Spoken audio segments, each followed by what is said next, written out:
Looking for help with course design and installations, a new disc or other accessories for your game? Well, OzDiscs has a huge range of all disc golf equipment in stock. 5% of each sale goes back to support your local club through their rewards program. Also, did we mention they have next day shipping? Well, jump online and check out OzDiscs now at www.ozdiscs.com.au.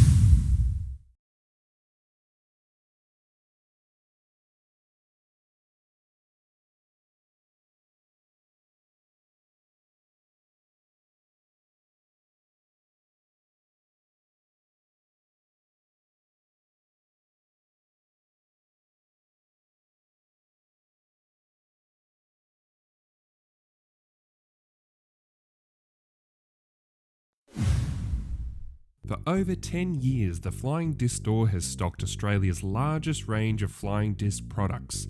From disc golf discs and bags to ultimate frisbees, throw and catch discs and dog discs, the Flying Disc Store has everything you need. As part of our support of the TeeOff, the Flying Disc Store would like to provide TeeOff listeners with 5% off any purchase in the store. Just use the code TeeOff5 when checking out to get your discount.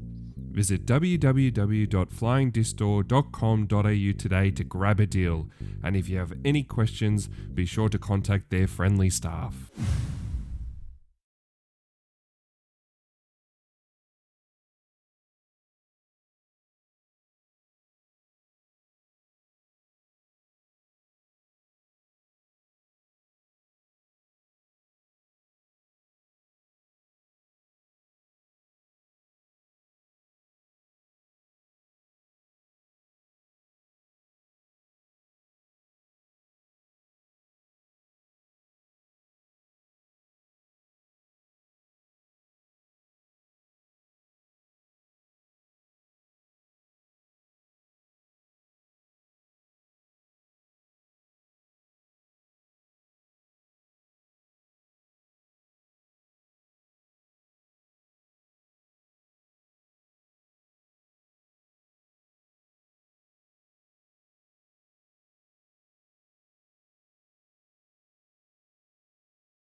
Today's podcast is brought to you in part by Berg's Disc Sports. Check out bergsdiscsports.com for the highest quality disc golf bags and gear that have all been fully tested and approved by our disc golf community.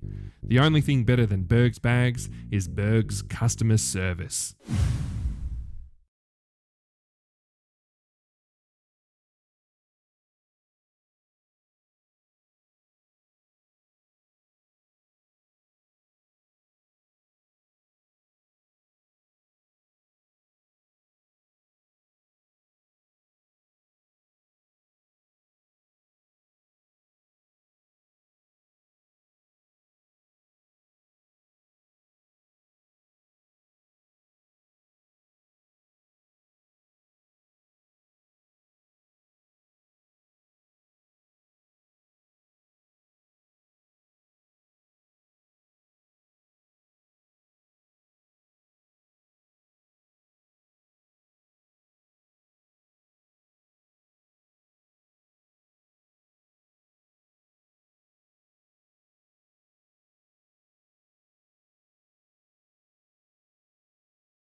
Fergie, mate. No, look, it's okay. It's Andrew Fish. He's not the cooler Andrew. Look, you've got a way better moustache than him. Like, you know, his moustache is okay, but you know, like, I know he putts better than you, mate. But don't worry, we're not going to replace you fully. It's okay. It's all right, mate. Yeah. No, he's got a better highs effect too. Do you tell him that? Oh yeah, he definitely. No, look, Fergie, it's okay. All right, mate. I've got to go. We're on. Okay, bye. All right, and welcome back to the TeeOff, an Australian podcast about the awesome sport of disc golf. My name is Paddy Robinson. I'm here with Tim Bowen and Fish, Andrew Fish, professional disc golfer extraordinaire. We are live from Hobart. This is the first live TeeOff episode that we've ever done. The people wanted it, so we give it to the people. We even have an audience here, which is, yeah. Thanks for coming in, guys. Huge shout out to Chris Hocking and the 66 Boutique Apartments for putting us up. Not only did he put us up, he stocked the fridge. Stocked the fridge. Got some Willie Smiths on the go. Got some beers. Right. Don't tell anyone. Apparently that's hush hush. We brought them. No, so yeah, super stoked to be here and welcome. Now, Fish, I've been listening to your podcast for a while, but I thought I'd also just Aussie up your opener. What you thinking about, mate? I'm thinking you need to get a less sensitive third podcast host. Like, it's really important to keep people like tight and on the same page. And if there's going to be infighting about who the Andrew is in the crew, like, yeah, trim the fat. I like it. All right, I'll keep that in mind. I mean, he's roughly 100 plus rating points better than him at disc golf too. So I feel like permanent replacements on the cards. Yeah, he's got him on mustache points, so yeah, we'll keep him around, I suppose. So straight into it, like little episode overview. Tim's favourite, the old players meeting. No, we actually do need to keep this short, Paddy. Yeah. Because I know everyone loves the players meeting. Yeah. And that actually goes down at 6 p.m. So yeah, true. 6 p.m. I don't want to miss it. I don't want to miss it. I need to go through every hole, all the OBs. So first off, we're pumped to be here, pumped to be live. Want to shout out Parked Media, Ash and Kyle. Thank you, boys. They've done this whole setup for us. It's been absolutely huge. So get around them this weekend. They are running the live coverage for the FPO starting at 8 a.m, guys. And then the MPO will be later in the afternoon, about 1:30? 1:20. So that will be streamed through the Australian Disc Golf Facebook page. That will also be on Parked Media live. So yeah, make sure you get around it. Get around them. Pretty cool. Thinking about them on Sunday when you're hating life playing in the rain. They're not even playing and they're out there in the rain. So get around them. Get around them. If anyone's got do a little food run or do something like that, bring them some drinks. Thumbs up from Ash there. So that would be awesome too. But a pat on the back is always nice. They've also got $1,500 cameras if it's raining. Yeah. Yep. Dicey. So if anyone wants to hold an umbrella, And they're not even our cameras. and they're not even their cameras. There you go. Who's the shorter price favourite to fall down with an expensive piece of equipment? Kyle? It's got to be Kyle, right? Yeah. Yep. Guilty. So yeah, make sure you get behind that. Then I think there's going to be some live commentary on that too. We've got a few some Victorian guys sort of coming in as well doing that. Emma Winkworth might be doing the FPO. Fergie, he gets his 5 minutes Fergie's for the on. weekend. I think he's going to jump in too. So yeah, it should be pretty awesome. Now, we do have some merch here as well. So from the TeeOff, we've got some pins. We've got some wooden minis. I've been giving some stuff away. Everyone here in the live audience, you get a pin if you don't have one already. There you go. Well done. I know, Fish, you've brought a whole bunch of your own merch as well, the Fish discs. You got it. I have a bunch of Discraft stuff with my stamp on it for 2023 fundraisers. If you're in Hobart, come find me. I'll have stuff with me today as well as at the course during the weekend. Yeah. What's the fish you chose for the stamp? It's called the Maryland Darter. Tiny little fish. Okay. It's about 8 centimeters long, and it hasn't been seen in the wild since 1988. Suspected extinct, but not confirmed. Okay. Right. Okay. There you go. I love it. And then Parked Media, guys, you've got some merch as well to give out. Jumpers? T-shirts? T-shirts. Not the Tim Bowen T-shirts, I hope. Way sold out. No. Way sold out. Sold out? No. First run proto t-shirts. I'm pretty sure I saw one in the local Vinnies, to be honest. Snap it up, Paddy. They'll be worth millions. Yeah, cool. So that's pretty well the end of the players meeting. Was that short enough for you, Tim? Oh, no, it was too long. But let's go on. All right. What's news around the world, around Australia? What's news? What's happened Now, I didn't actually think there were any more tournaments to recap, but apparently there was champs on last week as well. Yeah. That's what my notes say anyway. Yeah. So apparently... The lesser champs? No, I'm just joking. No, you're not. MA2, MA3, MA50, all of the sort of other divisions went down last weekend. Apparently they had better weather. I kind of looked at the forecast and it was raining and I was like, those suckers. And then we've got it doubly bad this weekend. I bet you they're all having the final laugh, really. I mean, Fish, you got here early. You got to sort of hang around the tournament a little bit? Or? Yeah, a little bit. I got here last Friday, Yep. so the day before the tournament started, and then I was out at the course on Saturday and Monday. Yeah. Rounds 1 and 3 for that event. Yeah. And it was pretty pleasant. Yeah. I mean, it's been perfect all week. We've been all practicing in this beautiful weather, and then it's going to pierce down. Everyone wants to know the ratings. I might just go through the ratings before we shout out the winners. So round 1, even par was 957 rated. Okay. Round 2, even was 939 rated, and round 3 was 941 rated. Okay. So definitely got to shoot a few down this weekend to get those rating points up. Yeah, I kind of feel like par for the weekend's probably going to be around that 920, I'd say, 930. It's hard to say. The weather could be really playing a big factor in that. Yeah. If you have like a 10, 11, 12 meter putt in the win that we had today, you can get some big scores.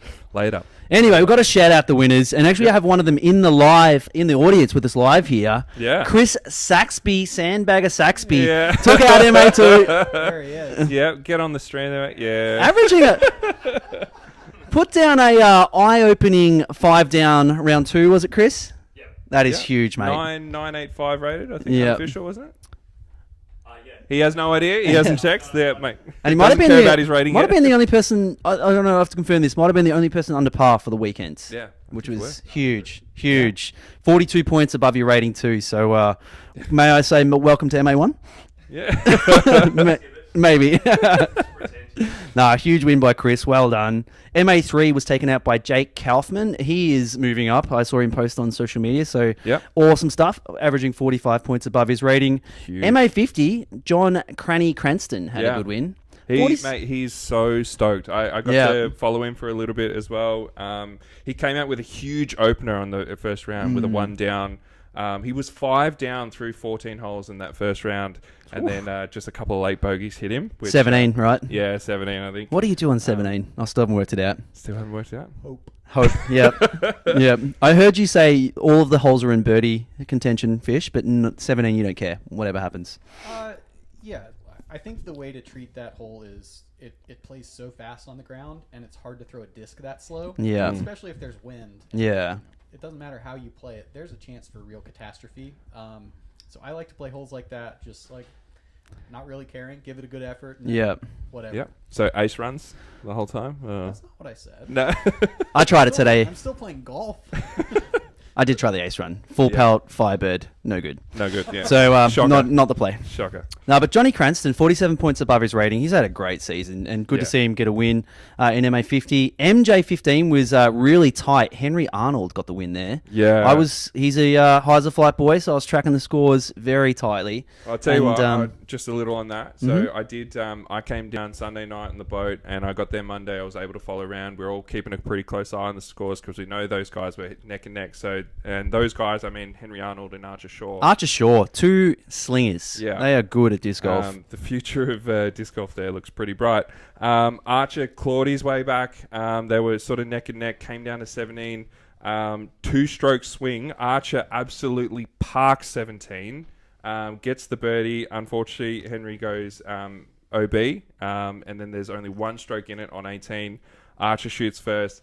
In the bullseye. Like, he was just absolutely parked. And then Henry steps up, ice in his veins, puts it even closer to the pin. It was awesome to see. Absolute class. So, yeah. And what I really noted as well, Archer straight after it, massive smile on his face. He kind of walked past me and says, like, oh, nearly got there. Yeah, Nearly got there. legend. You know, that's a pretty wise head for, under 15. He just had a good time, and yeah. it was pretty 100%. Yeah. So good to see like kids actually duking it out. I feel like we a lot of the time have one kid in the divisions. Yeah. And this is what you need. Dylan Feldman, that's who Yeah, it yeah, was. that's it. Just Dylan. Need some competition, and those two boys. Hopefully, they have some big battles coming up because that was awesome to see. Even if I was just tracking the scores.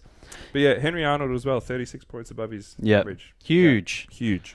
FA2, Janet Ford Adams got a huge win. FA4, good to see this girl get a win. Tanya Behan. Yeah. Mainly because her name kind of looks like my name, but good to get a win. She's my namesake. We did have we had a scorecard during the year. I can't remember what tournament it was. There were because PDGA just has your initial and then your last name. We had myself, T Bowen, my dad, T Bowen, and Tanya, T Behan. Yeah, right. And it's like, well, this is going to be hard to keep score. But anyway, she got a good win in FA4, so shout out to Tanya. FA40, Natalie Jones got a win, and FJ15, Jess Holman. So a couple of junior wins for Heiserflight, Paddy. Yeah. Going to have to get the scouts out from Team Aces. Don't worry, mate. We're about to launch the Snipe, campaign and steal all No your way. players. So don't worry. No, but a really successful weekend last weekend. Good to see a few of those divisions sticking around to watch round 2 this weekend, which is awesome. Yeah, and really they wanted to stay because they heard we were doing a live episode, and they wanted to be in person. But no, it's great to see a lot of people hanging around and watching the pros. Handful double dipping and playing this weekend. Too. Yeah, there were a which- few Might double as dipping. well if you came all the way down here, right? Yeah, 100%. Yep. I we were mean, we were yeah. contemplating like, are you allowed to do that? But like, absolutely have no problem with it. If you're not taking you're not filling the competition and taking a spot of someone that couldn't get into one of the weekends, Yeah. by all means, play both. Pretty sure I've heard you say you'd be happy for people to come and play MPO as well, so you can take their money, Tim. Absolutely, Yeah, mate. yeah. That's I consider it a donation when I enter. Well, so, now that Fish is here, yeah. so if anyone's hanging around and wants to hold my umbrella Sunday, please reach out direct. More than happy to have you on the bag. Another couple of notable things that we sort of noticed in the disc golf world, there was a few weddings that happened. So Paul Ulibarri got married. I think he married Ricky Wysocki's sister. I don't know her name, but yep. And then Paige Pierce as well. Yeah, Alyssa and Paige got married. Yeah, they Yep. tied the knot. So that was pretty cool. I got sucked in as well. I ended up buying a Kristen Tatar Champions box. They got released on Latitude 64. Classic, like I've got all the discs in the world already, but they released some sweet plastic. I'm like, I have to have it. So yeah, they're like, it's got a commemorative disc from each of her major wins for this year, and yeah, they're unreal. I can't wait for it to come. Fish, is it just us addicted to like buying discs that we don't need, or is it still a thing that you pros do in the States? It's not something that I do. I've never been much of a collector or prospector Mm-hmm. for anything. There are definitely pros who do go for those new drops, and because they want them in their collection too. Yeah. And I think especially this time of year, like y'all are ramping up. It is getting toward a proper summer here. It's dark at 4 p.m. in Baltimore right now. So Yeah, right. So you got to do something to fill your day if you're still addicted to disc golf, right? So you follow the hot stove of like who's changing hands or who's changing sponsors, as well as how do I get some new backups? How do I get the new collector items? Yeah, 100%. Tim is a massive sucker for Who's Firebird. putting out something like Yep. shiny and new? Yes, I want that. Yeah. So I think with our kids as well, that during the night sort of wake up kind of happens. And I Yeah, think, that's the silver lining to that, Tim, is that you often get to wake up and see like if there's a drop in the US. Yeah, that's it. Rocking the kid in one arm, beating on Firebirds on the other arm. That was my life for a good year. I'm pretty sure you've fell asleep and not realized that you actually ended up ordering some stuff, and then It's been a bit like that. something arrives on your doorstep 3 weeks later. Right? No regrets. I think the best one was when your wife messaged about the gold 6-claw drop. She's like, "Oh, does anyone want these?" Because you weren't home when they That's right. arrived. She Yeah, she was messaging us. Does anyone want these? Can I ask, when you order, are you ordering from the U.S. or from Europe or from other places? Mostly the US. What's the shipping cost? Heaps. For What? Heaps. It sucks, Fish. It- It sucks. Yeah, Like, I've got some what? backdoor channels to get the disc here cheaper. Yeah, But, this guy sent me he's like, hey, all right, you got to go through this place. They get sent there, and then it gets sent to China, and then it gets sent mate, to it's here. so and backwards. it's- It goes to gets- Portland, to Yeah. Hong Kong, and then to my doorstep. Yeah, Whereas if I bought it from like Innova directly, one disc, 52 Aussie bucks to get shipped, which is more than the disc if you're asking. Way more than this, yeah. So okay, so it hurts. seems like there could be like a little minor market for somebody to be a disc mule coming back. Yeah. from the Yep. US. And we have done that. A few Aussie, Jade Brady, he came over, he went over and watched Maple Hill, and messaged me. He's like, "Hey, look where I am." I was like, while you're there, mate, would you mind just nicking over to Marshall Street for me? I got to shout out Johnny Cranston again because I think he's from the States, so he's got family there. Yeah. When he went last time, I think he brought back 75 discs or something like that. 75 Just because like he keeps buying them for himself, getting them shipped there, and didn't realize that he'd actually accumulated quite a few. So, and I mean that's the secret to success. He won MA50, so buy a new disc, get better. You heard it here first. There you go. I love it. Yes, no, it does hurt. I will shout out Latitude 64 though. They have pretty cheap shipping from Europe. They do alright. They do $15. And I like to support Jonathan too. Yeah. So yes, hilarious. Yeah, cool. All right. that's the recap, mate. We're gonna get cracking into the one big comp we have left for the year, which is Champs this weekend. Well, yeah. Shall we have a bit of a chat about that? I mean, Well, I tipped Andrew Fish. I don't know who you tipped. I tipped Andrew Fish. Yeah, who'd you tip? Andrew Fish? So this is an idiom that I'm not familiar with. One among many, it seems. Yeah. We always like to tip, who we think's going to win MPO, FPO for the weekend. This is just your pick? Yeah. Who's your pick? It's very tacky to bet on myself, so Yeah. I don't know. You don't know? I genuinely don't know. Okay. This We're all tied for first as of now. Yeah. I like I'm that. lead card. All You right. hear that, Paddy? I'm going to DNF right now. What about throw it to the room? Who's our tips? Mate, Simon tips me. He's wearing a Tim Bowen t-shirt. Yeah. Right, go on around the room. Samo? Bainey. Chris? Dave Perry. Oh, I like that tip. Perry. Bainey. Yeah. Fish. Chris. Yeah. Well, I thank some of you, and I thank the others of you for the spite. I'm fueled by it. What up, Park Boys? Go on, throw some names. D Perry. Ash is going to go Aussie D. I can already tell. No one said Austin yet. Yeah. Aussie D. He wins D. everything, Aussie. Yeah. No, I like it. Yeah, cool. That's it, mate. Let's get on That's to it. the All right. interview. Who we got this week? All right. Hang on. Hey, mate. I got to play the jingle. We just called to have a chin wag. We just called to have a chat with friends. We just called to talk some disco and to catch up on the latest disco trends. Alrighty, and on the phone, no, in person, we have Andrew Fish. Again, thank you for coming here, man. So it was nice. Before we sort of started, we have a nice bit of a chat, and we learnt a bit about you, but we actually told you a bit about us too, because you probably don't know too many Aussies. No. Yeah. I think Luke was the only Aussie I had met, and that was because he was in the States for a couple months this year. Yeah. We're not all like that, if you're wondering. We're worse. Hey, we're pretty friendly. Yeah. But no. But no, it's so awesome that you're down here and actually playing disc golf. Like, what I wanted to ask, like, what actually brought you down here? Was it disc golf? Was it just to have a bit of a break and hey, there's disc golf also on, or Like I'm saying, that it's getting towards winter in the U.S. and so Gatekeeper Media came last year to cover this same tournament. Sorry. Just getting Tim to mic you as well, Fish. Right. Seems to be a problem. Oh, this one's no good? Yeah, it seems to be just a little lower than the others. Okay. What? Yeah. Well, we'll try this one. Okay. So Gatekeeper came last year to cover the same event, and they had a really good time. I know it wasn't in the same location, but I kind of started looking at like, what do I want to do with the late part of my season as we get into winter? Last year I played in Florida 4 or 5 tournaments, a couple A tiers, and it was good, but it was like nothing special. And I'm at a point in my life, I quit my job last year to tour full time. And right now, like, am I making money? No, not really. I'm breaking even. But I have the freedom to do this. Like, I don't have any other obligations right now. And that's awesome. So come down here and I can spend an entire month and play a little bit of disc golf, and then afterwards, I don't know what. Like, I might go camping, I might go rafting, I might just sit on the beach for a little bit with a cold drink. Yeah. Maybe one of these Willie Smith ciders. Yeah. Do recommend. Do recommend. Sponsoring the pod. Yeah. Well, they will be soon. Please.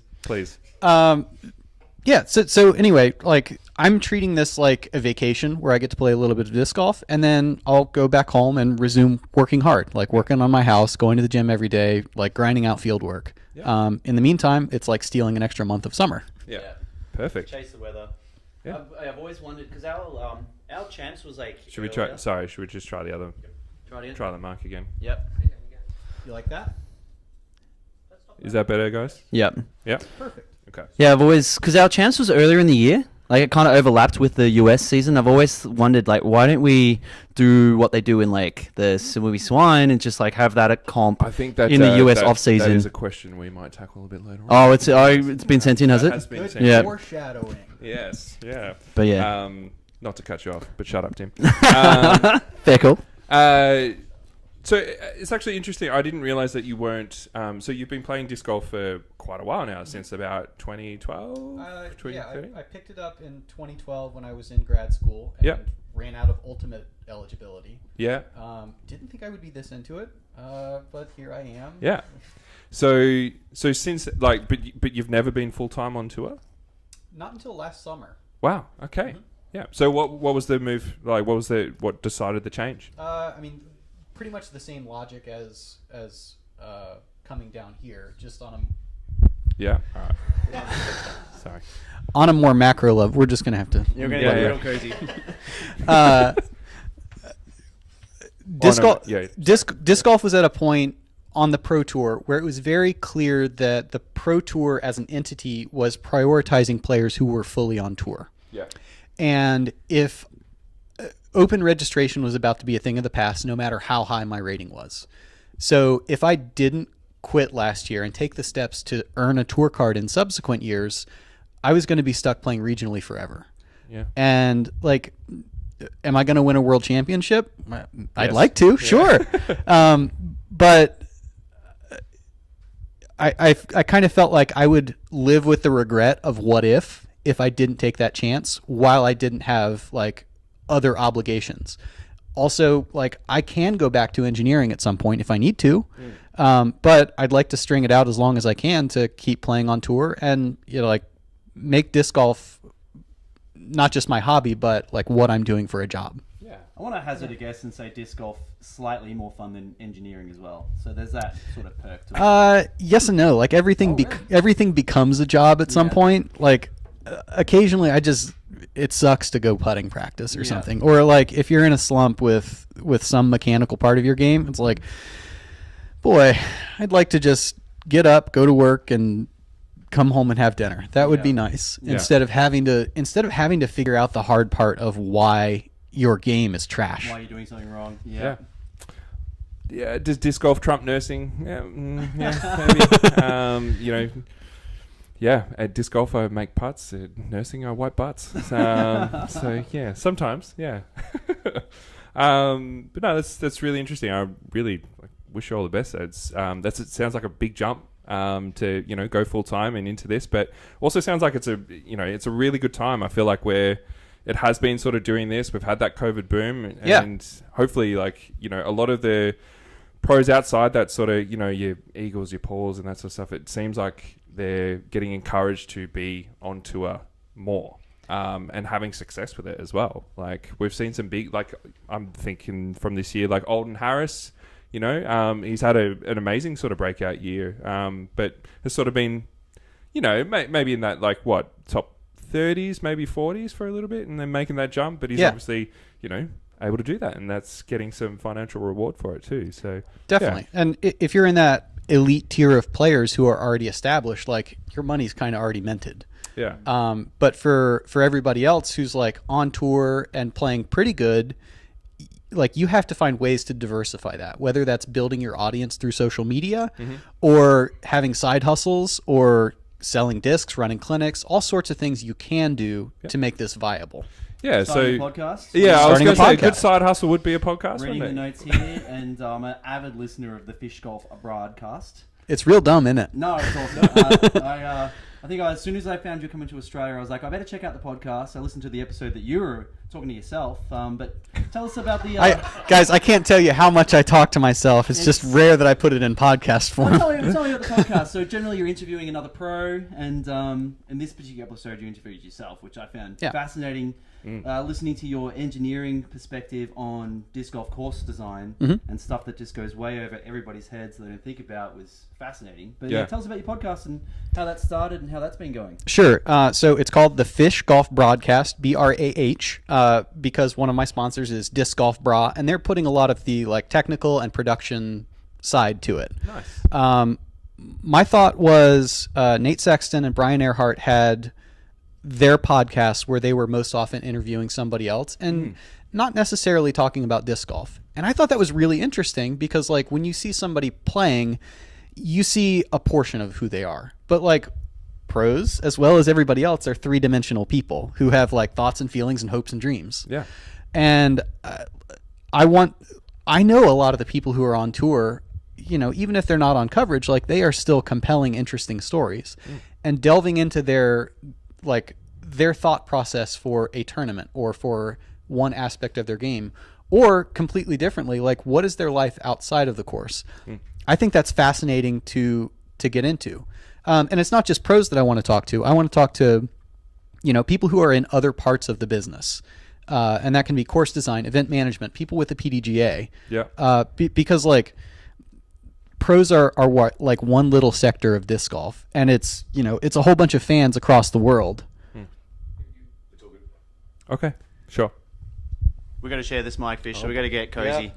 Yeah. Here, you hold it. I can go back and forth. I can have that one if you want, because I talk loud. No, that's fine. Well, we'll make it work. It's just though? Okay. Super interesting. So who is the biggest personality you've had on the podcast, the most fascinating person you've spoken to? Those are two different things. Okay. I like you normally say there's boring people and interesting people. So give us them. So the biggest is pretty clearly Brody. Brody Smith has an enormous platform that precedes his entry into disc golf, and that's only grown because he has put himself out there. And he's a very good player. He's also very good at other aspects of disc golf and of media generation. I think the most interesting is I hate to give him this, Zach Melton. Because he and I whenever we talk, it's like we're on a podcast. Yeah. Or it's something that would be interesting to other people. He's actually someone I'd like to hear a bit more from. DD, is this how's that sounding? Still low. Yeah. I feel like DD, he's obviously on the DD team, and he's kind of a little bit of a face, but I'd like to hear from him more. I think you gave him a platform. Well, not that you gave him a platform, but he obviously got a bit more intimate. He'd tell me that he gave me a platform. Yeah. But I don't know. He seems like one of those characters that you kind of want to hear more from. Should we say our nickname for him? We call him Zach Meltdown because we do some schoolyard picks for a draft style competition with the boys, and Zach's quite often last picked or one of the last picked, and he's cost us some money each week, to be honest. So we do call him Zach Meltdown. He's had his meltdown, and someone's had to pay money. We do love him though. He's a funny dude. I have so many Melton Mavericks. They're money disc. Yeah, another shout out. Yeah. So Fish, other than that, tell us where you're from. So I heard you were on the corners in Baltimore, Maryland. Is that true? Something like that. And so I am from Baltimore, Maryland. I've lived there for almost 10 years and was using that as home base and continue to. Kind of played all up and down the East Coast of the U.S., and this is my first time playing outside of North America. Obviously very excited for that. Unreal. Any other plans for international sort of disc golf? Would you do Europe? Would you do New Zealand as well? There's some big stuff there. I would. I certainly would. I don't think I'm going to make the New Zealand swing early 2024. Yeah. Just because I've already come here. That's kind of my big trip, I think. And that would run into the beginning of the Pro Tour season in 24. Yeah. I had tickets, like I had all of my logistics lined up for European Open, had my entry fee paid in 2020, and the world ended for a little bit. And I guess I've qualified a couple times since then, but haven't been able to make it back. If everything goes right this year, I'd sure like to go to the European Open and hit a couple of the other events over there. Has that got to be like, I know for a few Aussies, like that would be like bucket list sort of stuff. Is that on the bucket list, like that tournament? Or? Yeah, I think so. Like hearing from many of the other pros or personalities in the game, like the scene in Europe is entirely different than it is in the US, is entirely different than it is in Australia. Like hearing about, oh yeah, it's light until 10 o'clock at night, and there's all these 6-hole courses around, and there's little kids out there playing all the time. Yeah, it's like, man, I want that. Yeah. Yeah. So I guess, I absolutely would love to go to Europe, but like coming here, I wouldn't go just for the tournament. I'd go to travel around for a little bit and make disc golf, kind of the side quest in there. Yeah. So bonus, really. Yeah. Well, you've mentioned that like one of your side hustles is the podcast as well. But are you doing like sort of clinics, clinics like lessons, that type of thing? You've got some merch that we've already talked about, but you're doing that. I can. Now I'll caution folks who, if you are interested in a lesson, I didn't learn disc golf by like breaking my own mechanics or like doing form breakdown kind of thing. Okay. Because I came from an ultimate background. It was much more like adaptive and trying to leverage things that I already knew into success with different discs. Which in some ways works really well, in some ways it doesn't. So there's like this little baseline of I can get you to I can help you improve, but I can't give you the breakdown that somebody like Drew Gibson might be able to. Now everybody also has a different learning style, so some people might really click with me who might not click with somebody else like Drew. Yeah.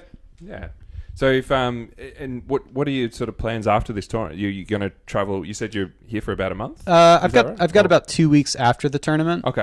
Currently unstructured. If anybody has recommendations, I'm still trying to figure it out. Yeah. I might actually just stay on Tasmania for another 2 weeks because like I haven't been into the mountains hardly at all. I haven't really been to the beach. Everything's been concentrated around Hobart, which has been great. But like that's also a city. I can go to a city anywhere. Yeah.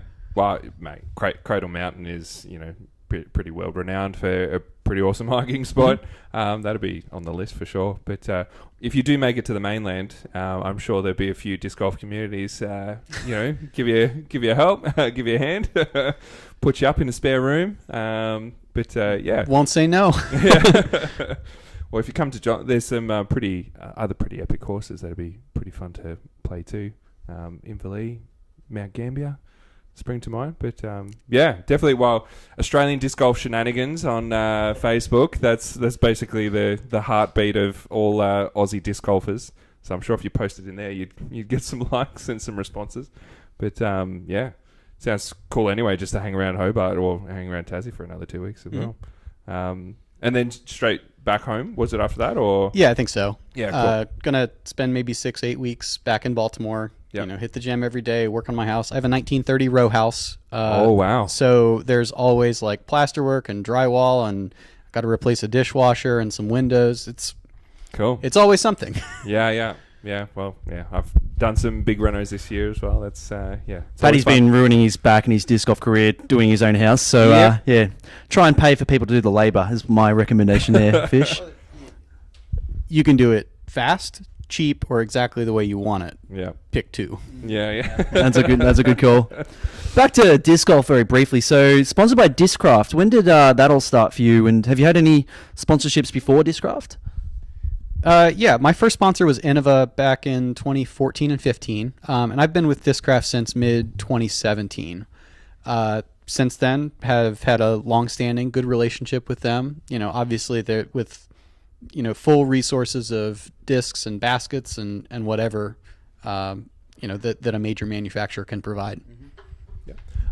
So like, to be honest, I don't really know a whole heap about like your game either. So how would you describe like what are your strengths? Forehand, backhand, putting. Like This is great. This is an opportunity to lie through my teeth. Yeah.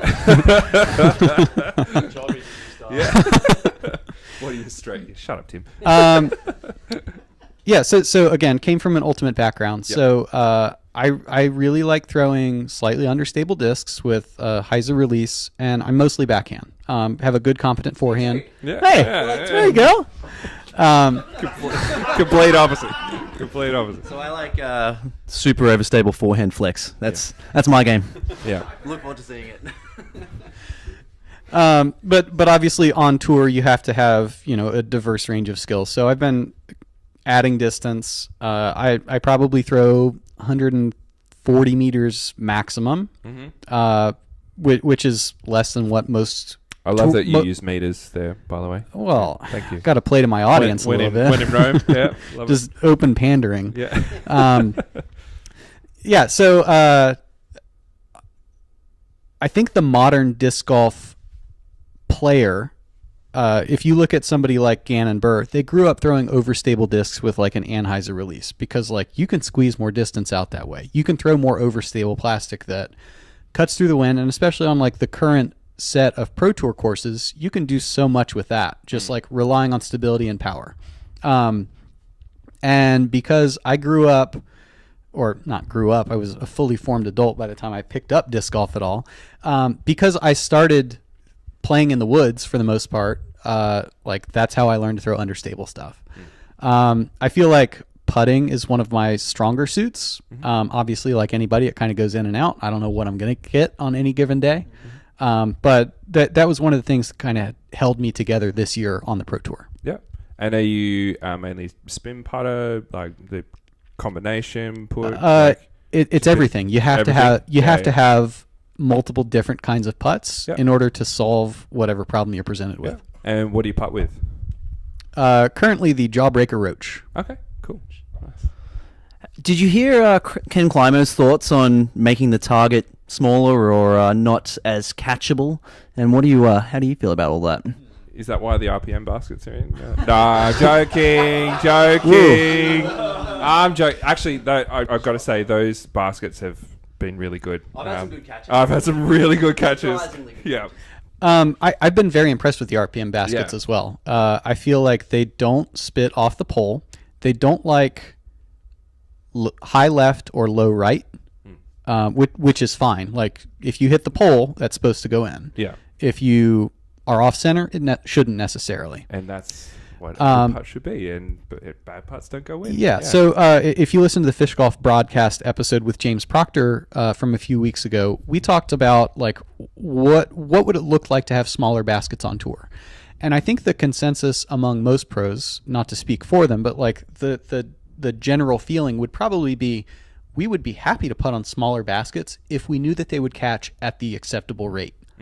Like if you take some of the skinny baskets that are used for training tools right now, they'll spit out like a good 20% of committed putts on the pole. Well, when you talk about smaller, like I did listen to that episode, loved it. Already starting to change up my own putting forms.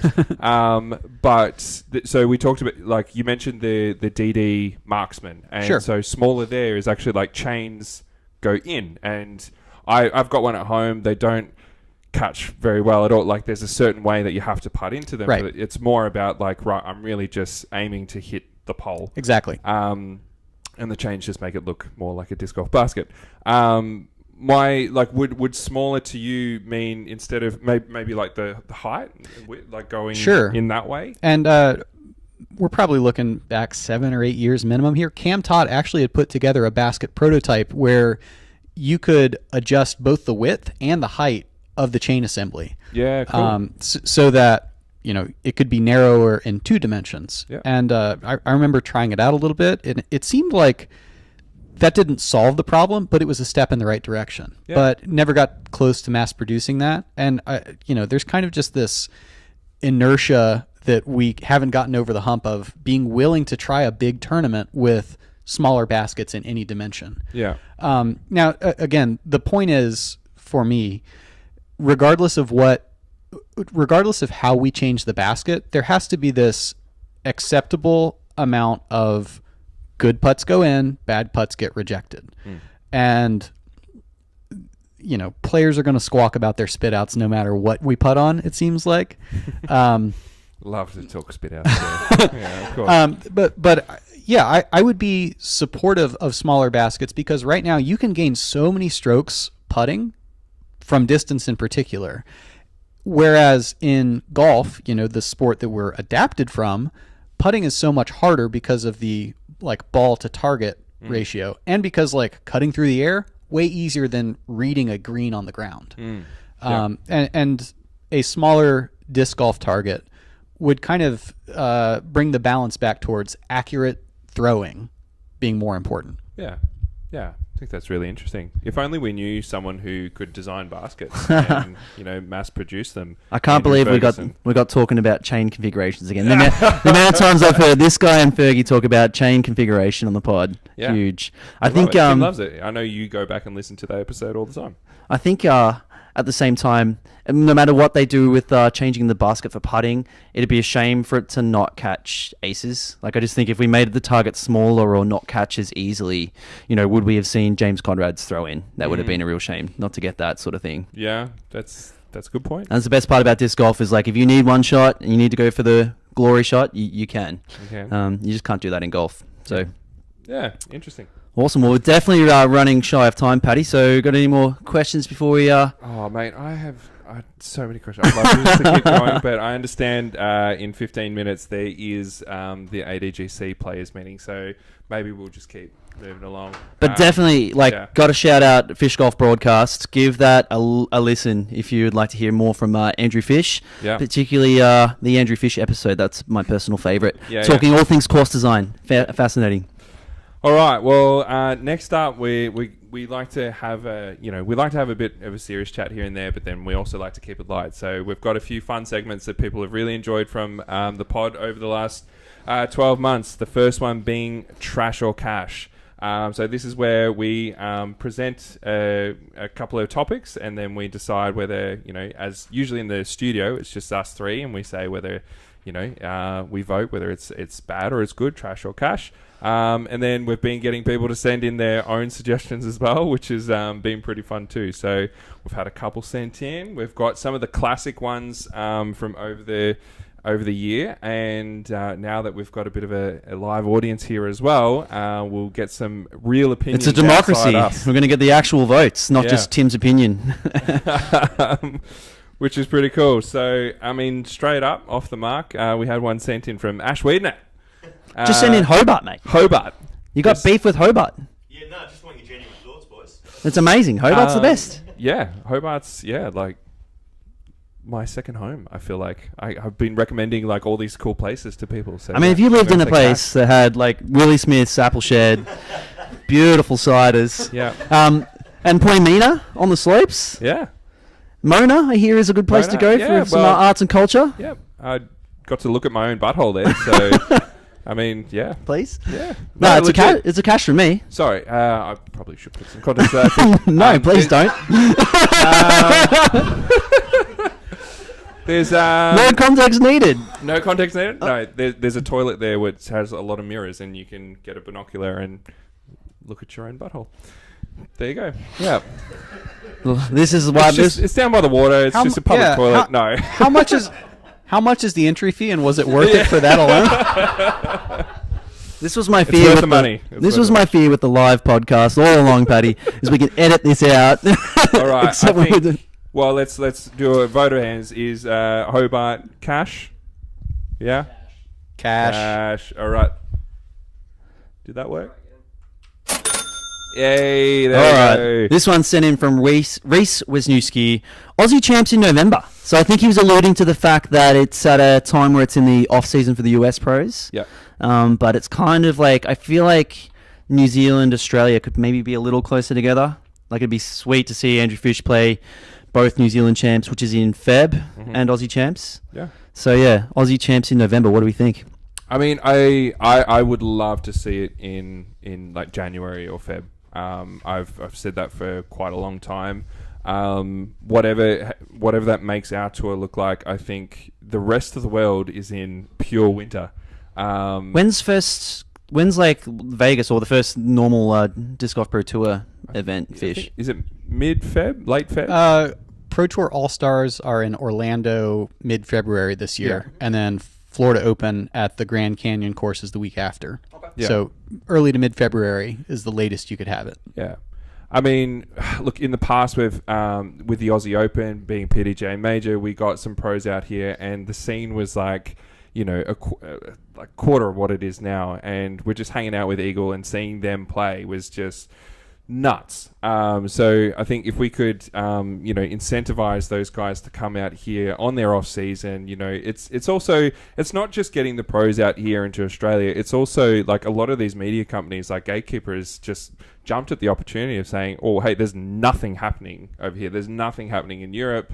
But hey, there's stuff going on in Australia. So, I think it's unique in that way that disc golf is happening here. So why not really try and capitalize on it? I think November still kind of works. Like it is the end of the season. Pre-Christmas, I don't know. Maybe is pre-Christmas or after Christmas better? I'm not really sure. But let's I would ask. like I to mean, see it. ADGC will definitely change the date based on this podcast and the answer to this very question. So that's the idea is to get. That's exactly what you're doing, Fish. Is like, I want to go on a big holiday in my off season. I can go to Australia, see a great country, chase the sun, and I get to play a big Aussie disc golf tournament. Yeah. What would be the best month or time for that? Because we will make the change based on what you say. Yeah. Well, damn, real influencer here. So I think the broader question for governing members of the ADGC would be, is it worth chasing that? Is it worth having people come here? Or is it better to cater to the people who are going to make up the bulk of your field? For me, if I'm here mostly for fun, right?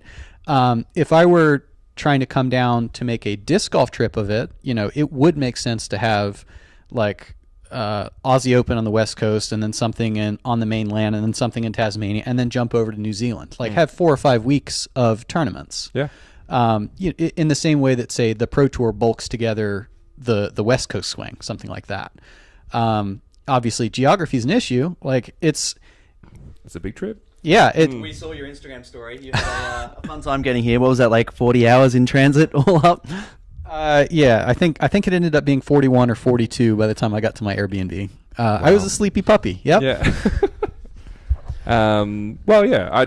I think is there anyone who actually kind of did that sway them over the fence to come to the tournament because Andrew Fish was coming? We've got another pro Scott Stokely last year, Drew Gibson as well, Jennifer Allen. I know when you guys come, I'm like, oh sweet, I've got a chance to play with Andrew Fish. I'm seeing the names drop for New Zealand champs and thinking they've got Juliana Korver, Zoe Andike, Nate Perkins, a few extra spots for sponsored exemptions, which is it's kind of I don't know why people aren't signing up to this. Flying from Australia to New Zealand's super easy. I think it'd be a draw card. But all overall, in Aussie champs in November, I mean the weather's not really good right now. Yeah. But I'm still giving it cash. You're still giving it cash? I'm going to say trash. What would your vote be? I'm here, ain't I? It's cash. It's cash? All right. What's the room? Cash? Here in cash.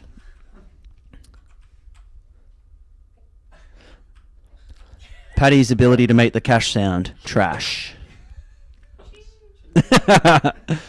Let's just move on to the next one. Hey, there we go. Hey. All right. Jason Brown, JB sent in jam lids as minis. Now, trash. This is a little bit of a inside. So I followed JB around on Monday for his final round, and I was admiring one of the minis. One of Andy Simpson had on his card, and it's red, white, striped. I'm looking at it and that's a jam lid.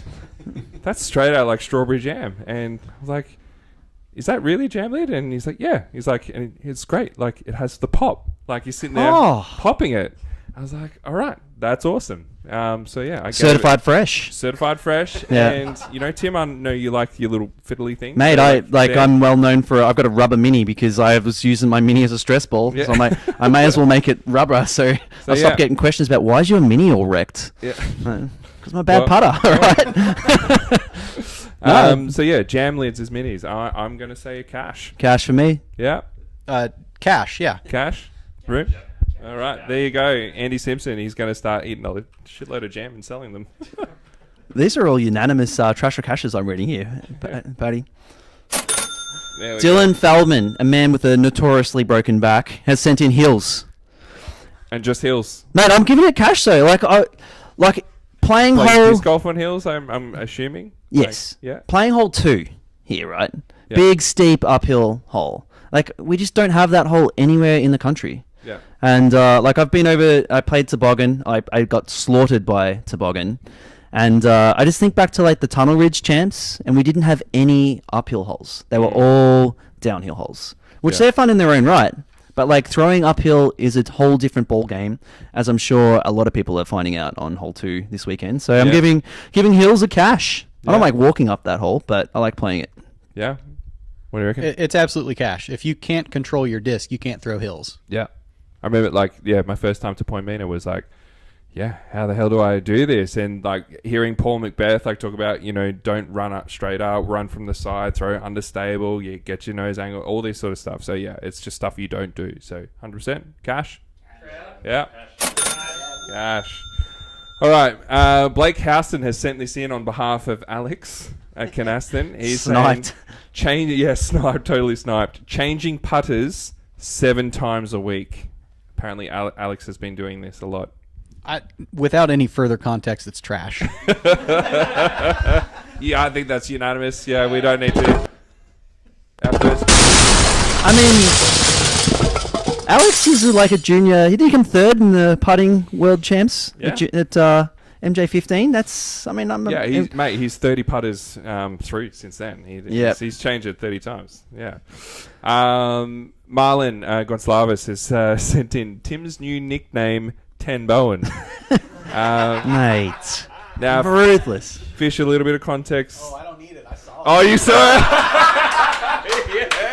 So it's a trash, right? Unanimous cash. Unanimous Just cash. so you know, apart from the taipan that Ash had to wade in the water for, all those were with arm's reach of inbounds. Yeah. They were all dry. Yeah. Got all the disc back. Just left my self-esteem out there. Thanks, Ash. Ben Trainer has sent in makeshift or homemade mini markers. Yeah. So he's obviously mates with the jam jar dude. Yeah. And yeah. Well, look, as someone who makes a lot of minis myself, Turns wood, I believe, is I like to do a bit of woodwork, and I've got a lathe, and I've made a few minis, which I actually have a couple this weekend. I've been giving some away. Oh yeah, thanks. Good on you, Carl. Actually, a little one on that. Did anyone out on the course today? So I didn't catch his name, but the guy who was going around and doing all the gravel work, who was putting the gravel on 18. Did anyone see him?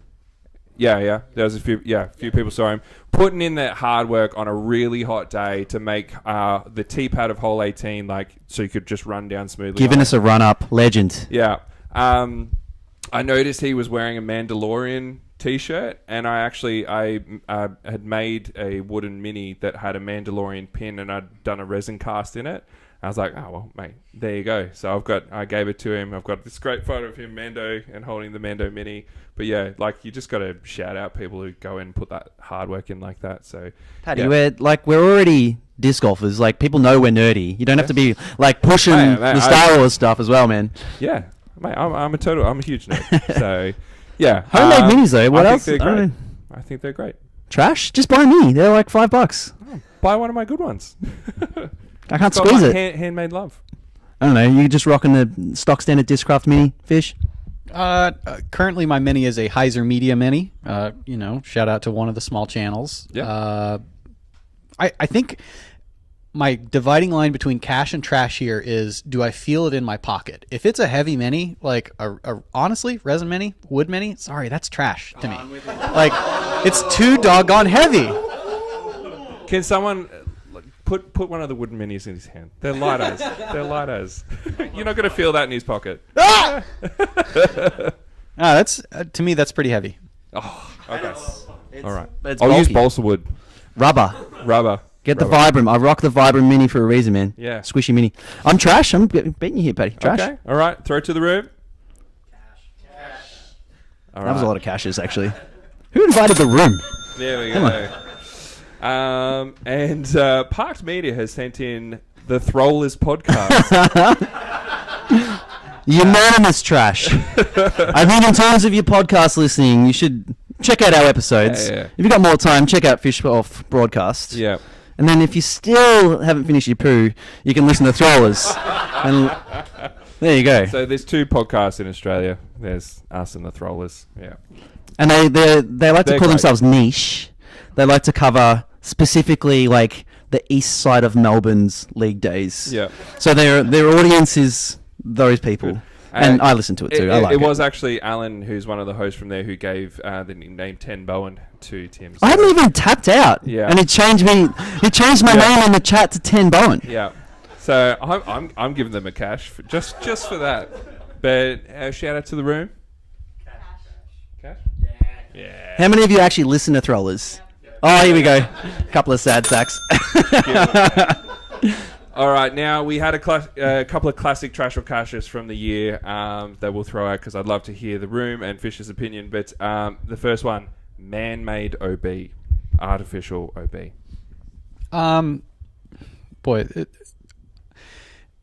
This is a sticky one because there are some holes that need this in order to be hard, especially when you get a layout that's pretty open and there's not a whole lot of scrambling opportunities. Mm-hmm. I think the issue that disc golf course designers haven't reckoned with properly is having OB puts a dividing line between good shot and bad shot that is so arbitrary. And sure, that's true with like a lake or a road or something like that. But in general, I would give man-made OB a trash because you can have a shot that's effectively twice as good as another having landed less than a meter apart. Yeah, I love that. Yeah, I think that's the consensus here too. But as you said, necessary for certain courses, which is Yeah. a shame. It'd just be a ideal world unnecessary because the course is already punishing those shots yeah. I think naturally. Last time we talked about, I sort of said when I played Winthrop USTG, there was a lot of just the pockets where they put some OB. They just had a little bit more thought. Some of the holes that my drive was like, if I threw a bad shot, that's where my disc was landing, and I was like, okay, that's the first sort of course I'd played where I'd noticed they put thought into it, and then some of the other holes at Winthrop were a little bit too gimmicky, I suppose you could say. Sure. And they've had 20 some years to figure that out and to optimize where things can and can't go to punish good and bad shots. Yeah.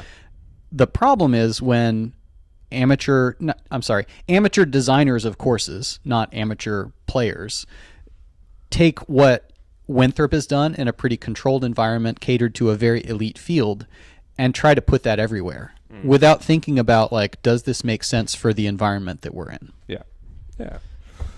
Welcome to Australia Fish. Our favourite hole is 70 metres, no obstacles, and like a 10-metre circle.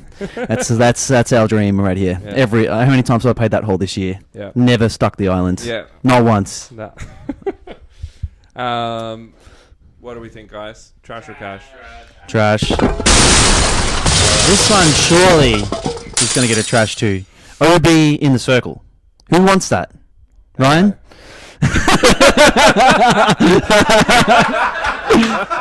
I asked specifically Ryan Nicholson. Let the record show. OB inside the circle. Yeah. I would say a trash. We're talking. I mean, we've got one here. Hole 17. Yeah. I'll be a dissenting opinion here and say this can be cash. Mm-hmm. So if course designers aren't thinking carefully about where they're putting this in the circle, it's bad. Mm-hmm. But when you make a safe side of the green and a dangerous side of the green by having the basket offset from the center, then that can be cash. It's forcing players to make a choice about how close they want to go or how aggressive they want to be. Yeah. It makes players play golf. Yeah. So I will give this a provisional cash. I like it. He lost me at OB. Trash. Now I kind of like this one, Paddy. Hang on. Well, throw it out. What do we think, guys?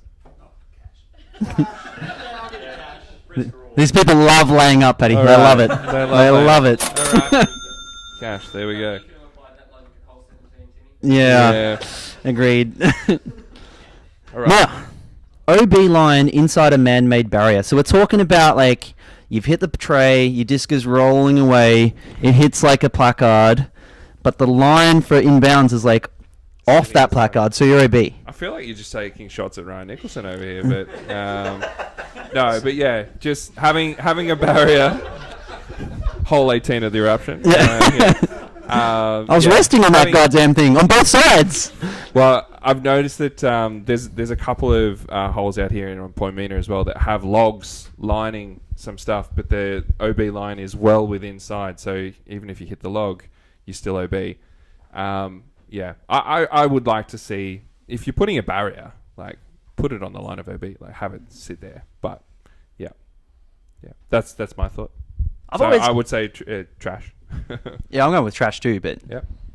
Fish? If y'all think that's trash, you're going to have a tough time on the Pro Tour. There's a lot of that out Sorry, there. we won't be Pro Tour, mate. So That's all good. I'm going to call this straight down the middle and say, eh. Yeah. All right.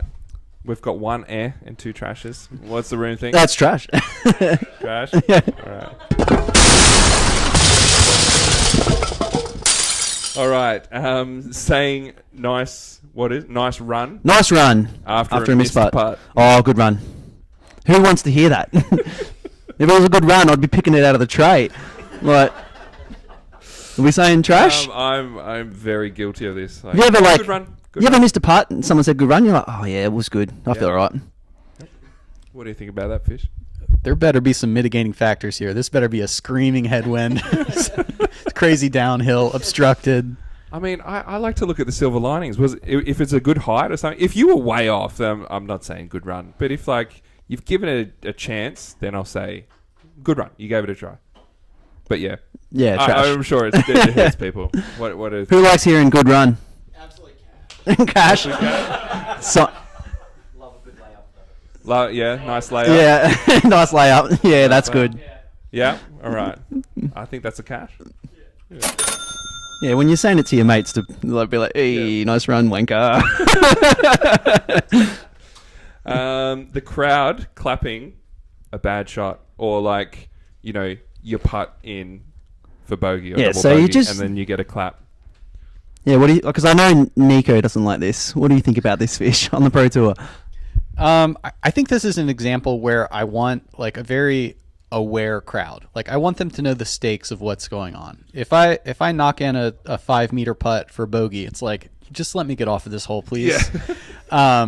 But like, if somebody sinks a 15-meter putt, whatever that's for, nice, you did it. Yeah.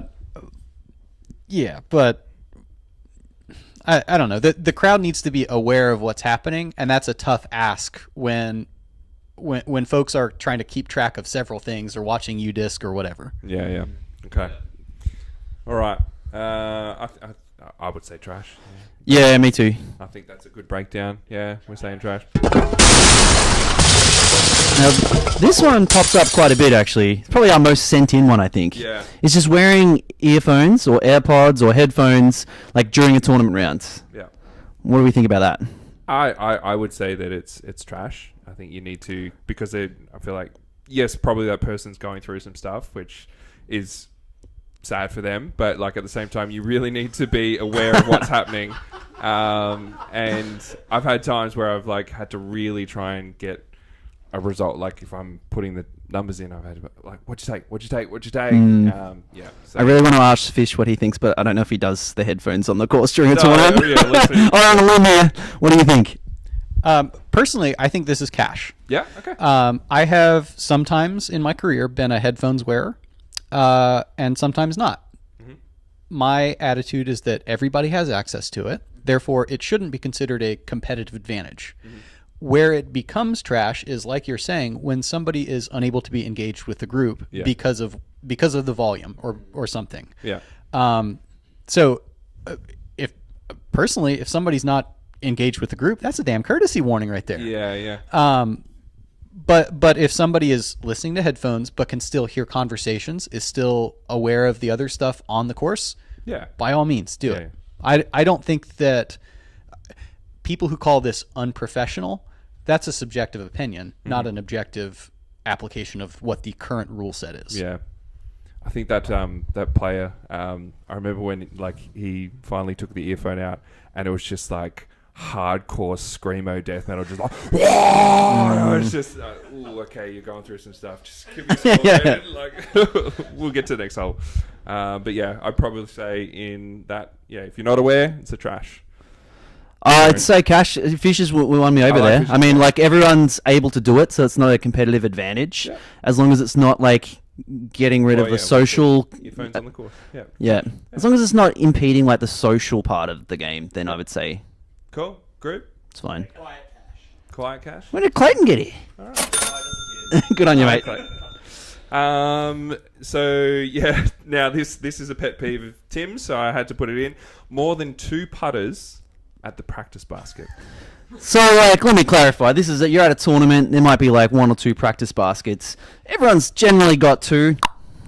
We walk in, grab him, 2 more putts, and then you got the guy who's got 5, and he's got his approach disc. He putts with that for some reason. Yeah. Might have a mid. I don't want to shout at anyone in particular, but I saw Adam Rigby putting with his zone at the eruption. I'm like, come on, mate. You're going to putt with that in the comp? Why are you practicing? I'm going with trash. 2. Keep it to 2. Everyone walks in at the same pace. You don't have to wait for Paddy. Yeah, I like to putt with 3 putters now. And with that third one, I wait for Tim to walk in, and then I line up. I reset, and then I'll go to another spot. I won't even putt. After all that. Yeah, love it. Just annoy Tim. So I think my dream here is for you to hit the tray and the disc to stand up a little bit and roll in the direction of Tim, who then gets to kick it. You know I would. Yeah. So 2 putters at the practice basket, Fish. What's the overall call? This is a no opinion. It's an eh. You need to know who you are, though. Like, if you're a fast putter, if you're not taking time between your putts, 3, fine. If you're not impeding other people, it's fine. But if you're going to be deliberate, if you're going to go through a tournament routine, it better not be more than 2. Love it. You hear that, Paddy? You've been seen. Ah, mate. I'm only seen by you. I don't annoy anyone else. Yep. Thoughts? Trash? Cash? Trash? Well, it's 6:10. We definitely need to listen to the players' meeting. Let's run through. We don't need it. Let's run through these. We can watch it later. We can't do this later. Signing your own discs. This is a shots fired at Alice Canasta. He's cop 2 in this, so this pod. he wasn't writing his name and PDGA number. He was actually coming in and doing his full signature. No, so like on a disc, wasn't he'd just come back from Worlds, from the States, and he has this like awesome looking disc with a signature on it. And I go, "Oh, Alex, like whose signature is that?" And then Blake's just laughing. Yeah. And I'm like, "Why?" Blake's like, "It's his signature. He's on his own disc." Right. So I don't know. Do you just draw a little fish on yours and people know it's yours and give you a call if they find your disc? I've got a stamp. I also just put my name and phone number on it like a rational human would. Yeah. A rational human. You hear that, Alex? That was funny though. So I don't think this was a trash. I'm going to give it a cash because it makes me laugh. Yeah. I'll go cash. You do your thing. Yeah. Group? Trash? Whoa, that's our first like proper split one. Yeah. All right. I'm going to just leave that open actually. Well, yeah. Those Alex Nasty signed discs, they're going to be worth a bit one day. Yeah, I'll believe that. He's just practicing his signature. Yeah, that's it. All right. We'll go to the next one. So, post-round baths. What do you mean by that? Jumping in the tub. Having a bath after you finish your round. This was one that was sent in. Who sent in this? I can't remember. Bit of a but scrub. This is from ages ago. All right. I mean, Having a bath instead of a shower. a bath. You'd be pretty filthy. Baths in general. Yeah. I don't know. What is this? Trash. Don't have a bath. Just have a shower. Putting it out there.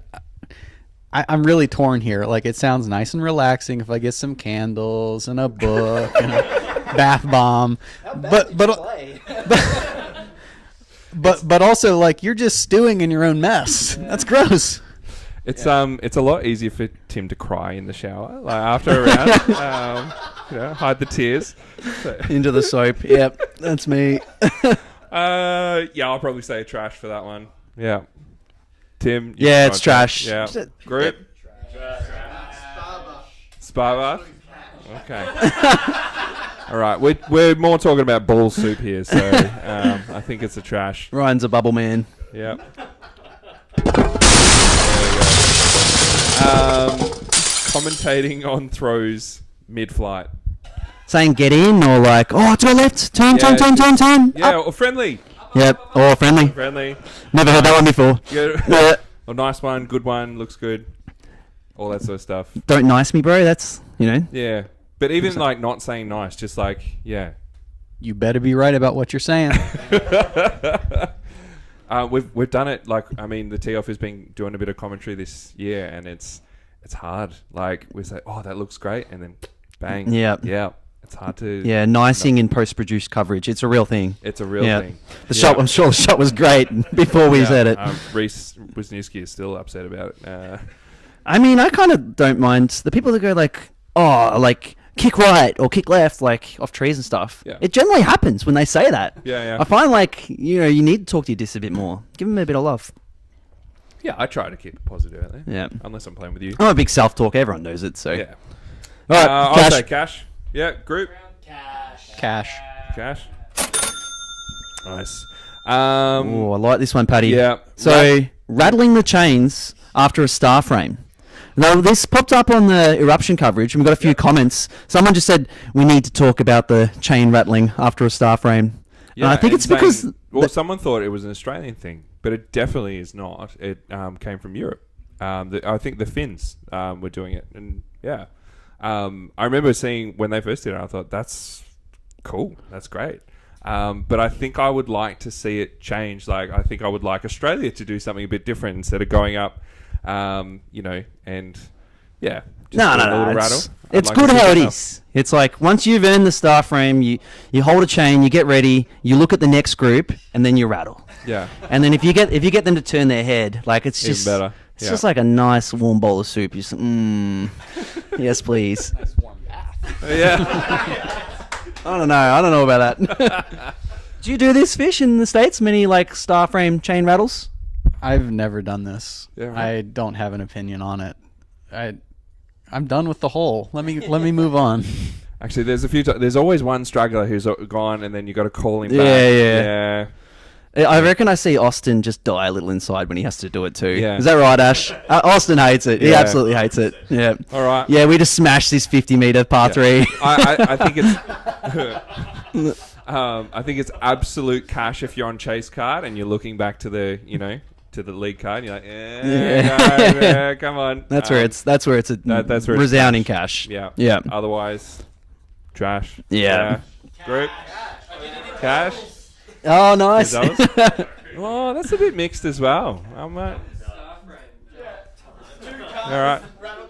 I think it's. All right.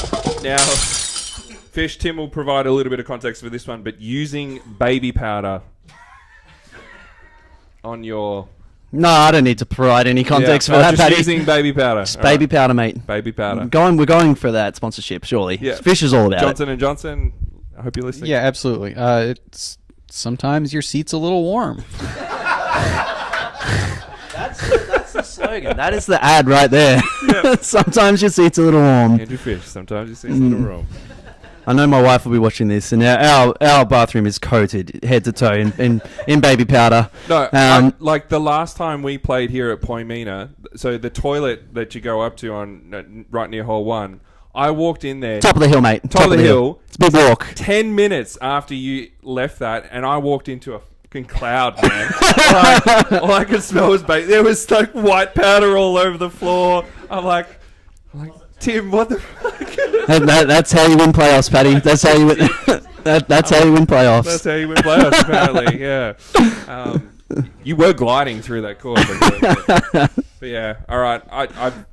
the last time we did this, we got a lot of people actually writing in saying it's cash. It's cash. Yeah, it's man. Cash, so Everyone does it. all right. Ash is all about it. Throwing out. Cash. Shit. All right. I better buy some baby powder. That's it. And last one, winning from the chase card. Surely you've done this, Fish. I've won from a third card. Third card. Oh. Right. Yeah. That's cash. That's Yeah, cash. it's awesome. It's just Yeah. it's hard to watch the footage when it's on like chase or third card. Yeah. Well, unless it's on Gatekeeper Media. Yeah. Shout out on you, Derek.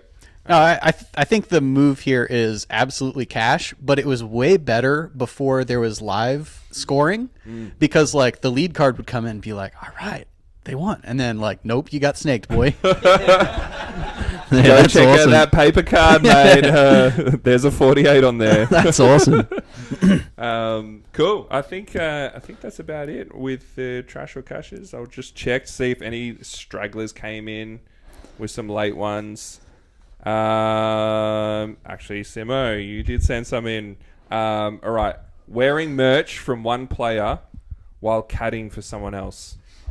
Want Did this some happen? context? You got any context here, Simo? Well, if I'm caddying for someone, but I'm wearing merch of a different player that's on the card, is that cash or trash? So you wearing a Tim Bowen t-shirt while caddying for Dave Just Perry. caddy for me, man. Yeah. You can hold my umbrella. I'm gonna say cash. Yeah. I don't know. You Yeah. wear that t-shirt. Put them off their game. Yeah. Why not? Cool.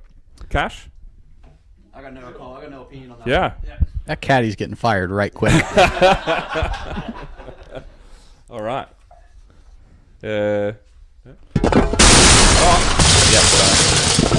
Now, Paddy, can we finally? There you go. Oh, is there any more? Well, Simi, you sent in another one. Using floppy rubber discs for upshots and long putts to stop Oh. rollaways. That's a good one. Jackson Adams had the elevation, is it? The koi? Yeah. I know that I've seen blowflies used in the past. The Vibram, one of their putters, like super mega soft ones. Yeah, I know JB was putting with a mega soft shield.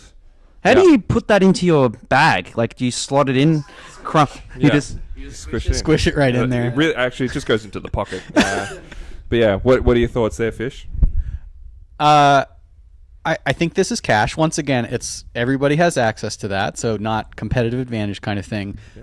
But you have to take, without any complaining, all of the fun making that your card mates are going to heap upon you.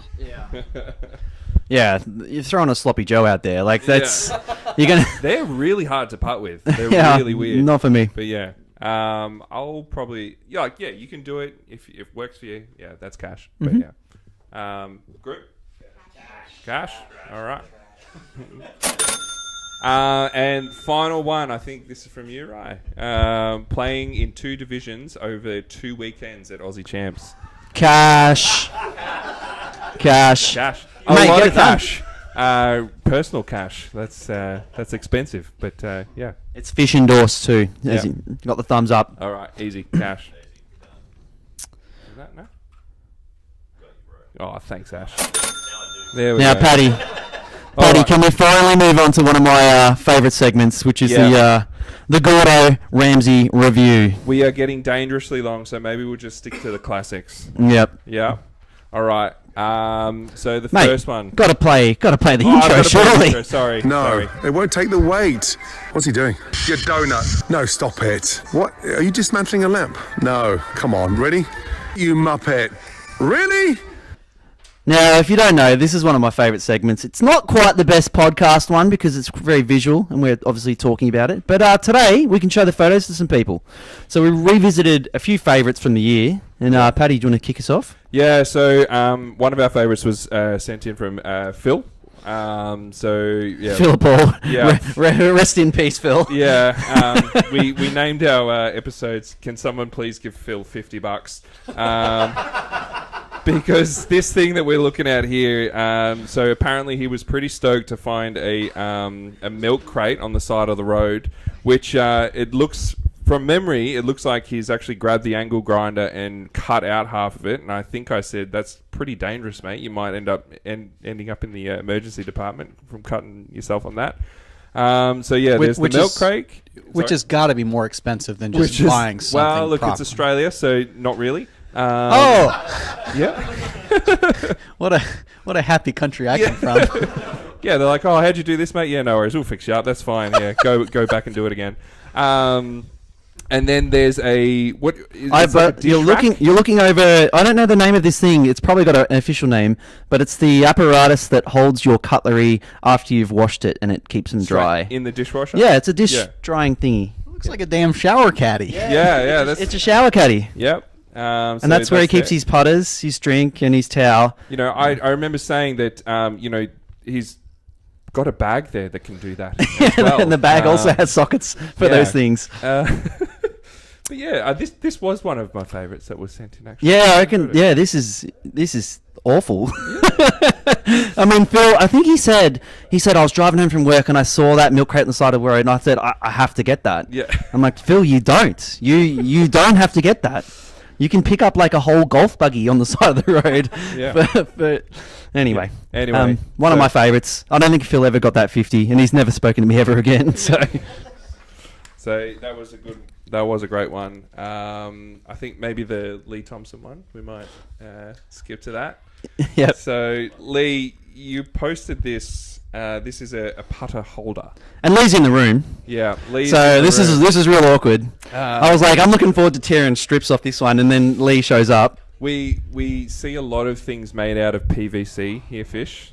So Lee, this probably cost you what, $10 from Bunnings? 20. There we go. You paid $20 for this?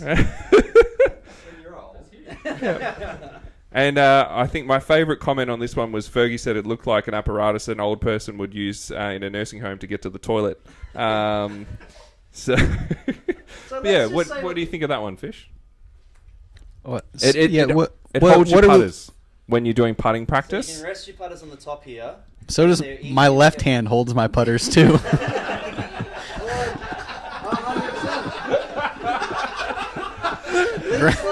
Ground. I could have saved $20. The ground's pretty stable. There's a lot of tree stumps around. There are other solutions here. This is a solution in search of a problem that doesn't exist. I love it. Love it. And he's an engineer. Although Lee, retort. any comments? No worries. Ash, are you getting any comments from the YouTube there about this lovely PVC creation? And that's just like what this PVC stand can't hold up to anything like faster than a 5k wind, surely. Yeah. How stable is it? No, seriously. That's fine. That's fine. 0-0. Stands up. I'm in the windy area. Yeah. What if Tim piffed a No, type at it? he's got a good point. He's got a great point. How's your left hand go in the wind, Fish? Is it they fluttering out, or are they? So, like a tennis player, my right hand is very, very built. My left hand is just like scrawny child's arm. Yeah. So, Lee, I'll give you 20 if you can make one for Andrew Fish. That would his game's going to elevate. Yeah.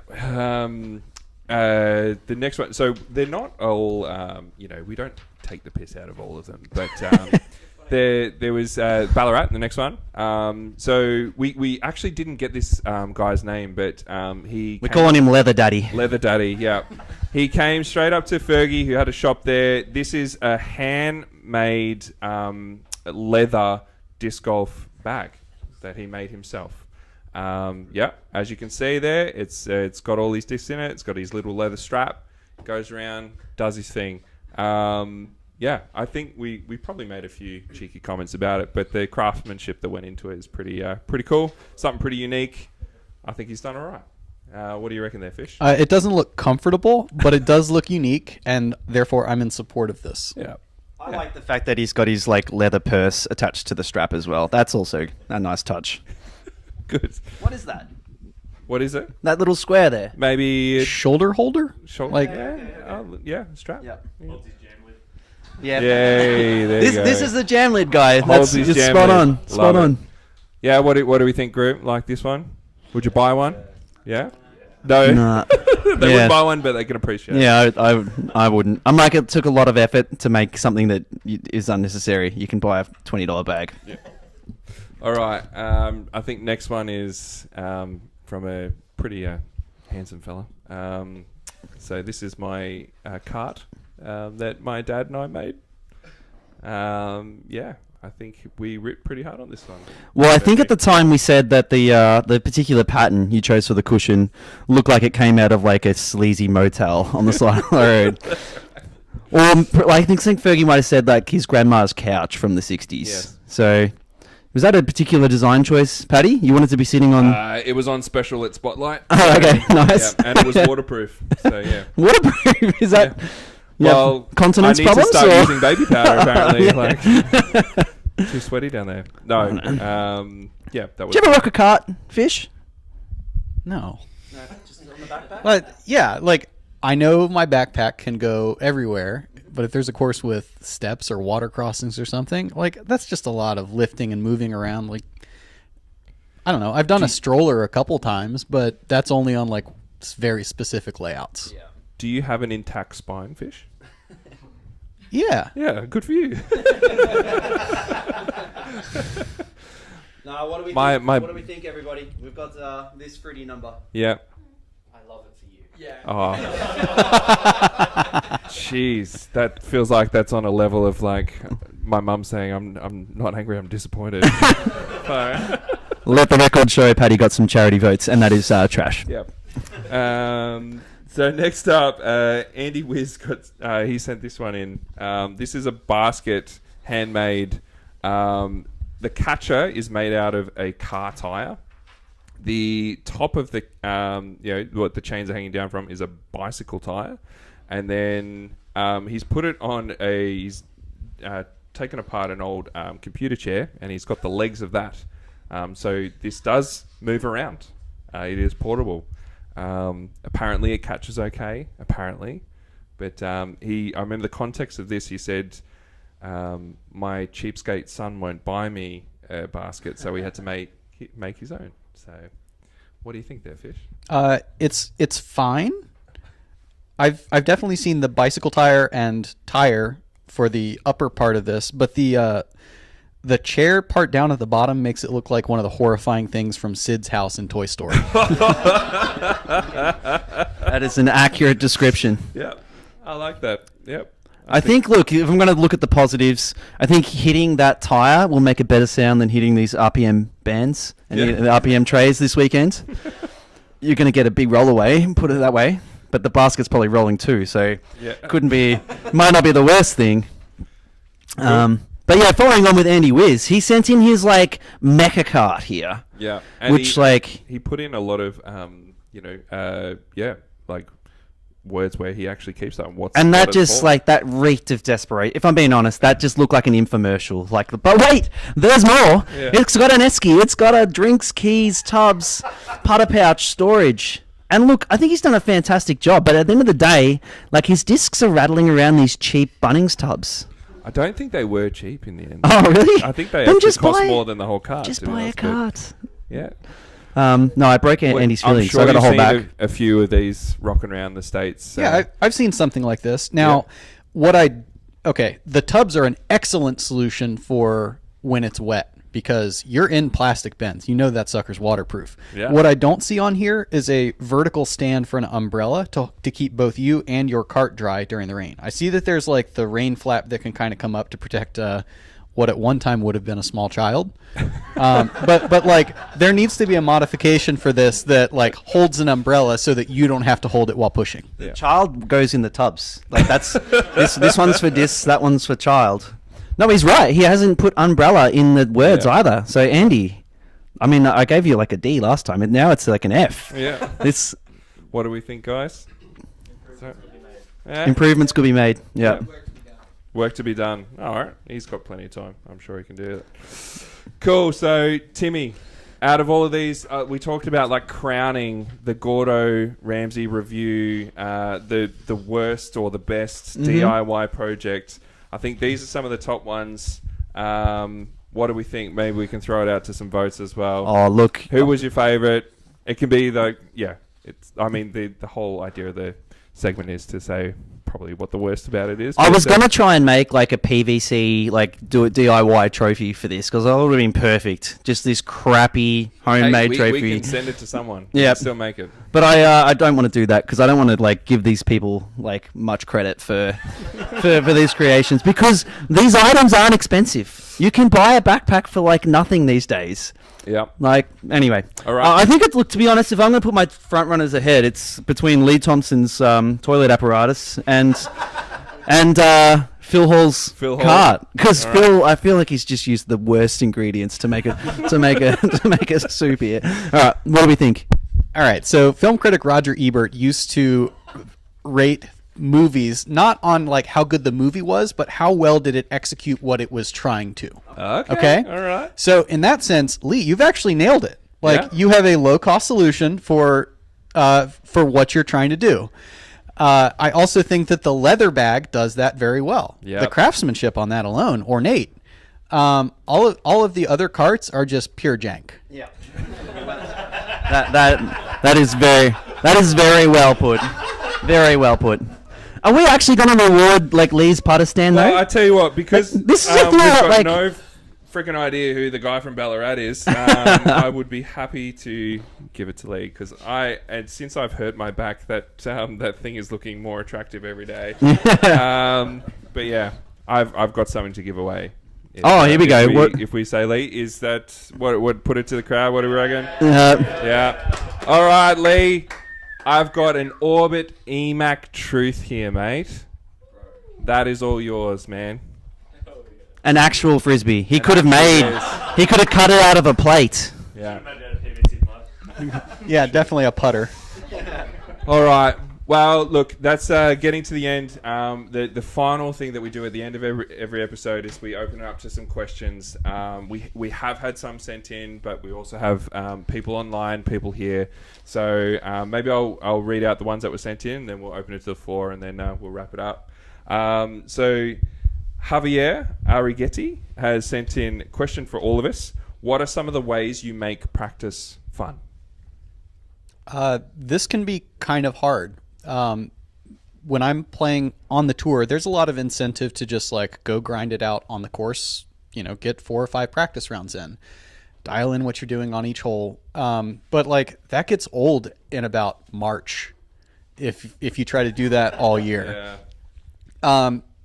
So you have to do different things and also be able to switch from like competition mode where you're drilling those things to learning mode where you are trying to figure out like how does your body work? How can you optimize this spin, this speed, this angle? I really think it's like finding ways to make your mind interested and engaged in what you're doing so that practice can be interesting. Yeah, I like that. Timmy? I've got no idea. I've never practiced, so I'll let you know if I do it.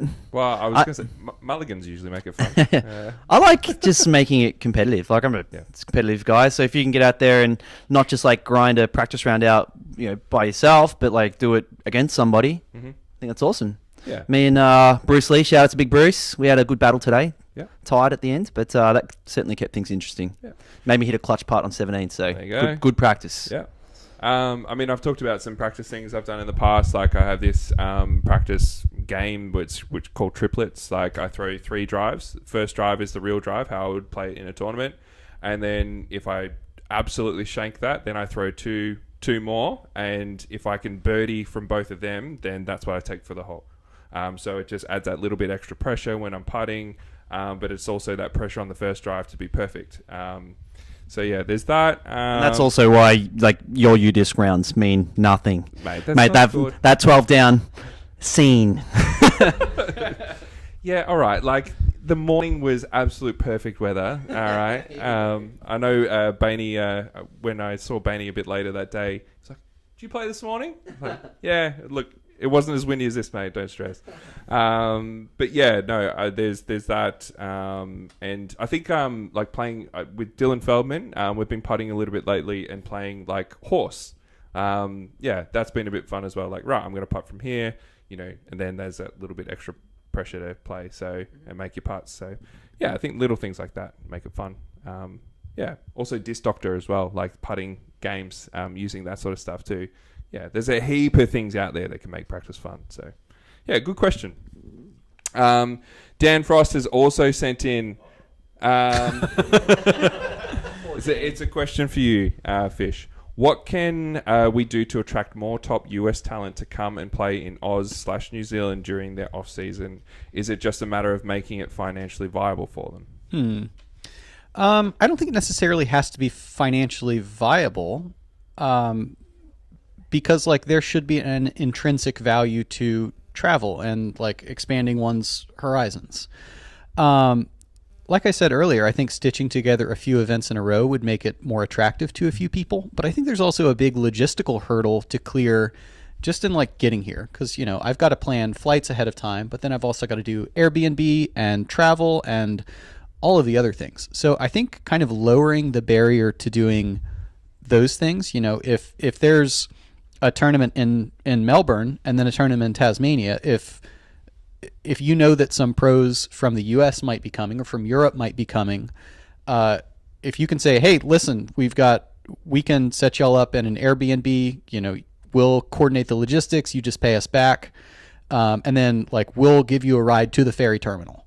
Like that instantly means, okay, like we've got a week of housing and then travel to the next event, not covered financially, but we don't have to worry about how to do it. Yeah. Like it was kind of difficult to like navigate a few of the regional transportation networks and not knowing like what was legit and what was like some site that's just a third party. Yeah.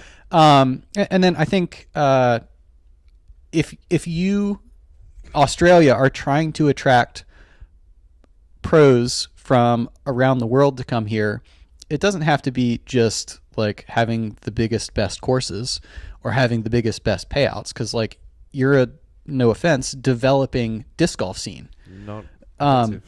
Like I don't, that's just kind of the reality. Like it's much smaller here than it is in a lot of other parts of the world. What you need to sell is like, we want you here. If you reach out directly to various pros and say, like, we can help you with logistics. We can, you know, organize a clinic that'll have 25 people come to it. We will take you to the courses we want you to see while we're here. Like there are a lot of folks who I'm sure would be glad to travel, and be grateful for like a competition that doesn't have to be like super competitive too. Yeah. Wow, that's a lot of Aussie competition anyway. No.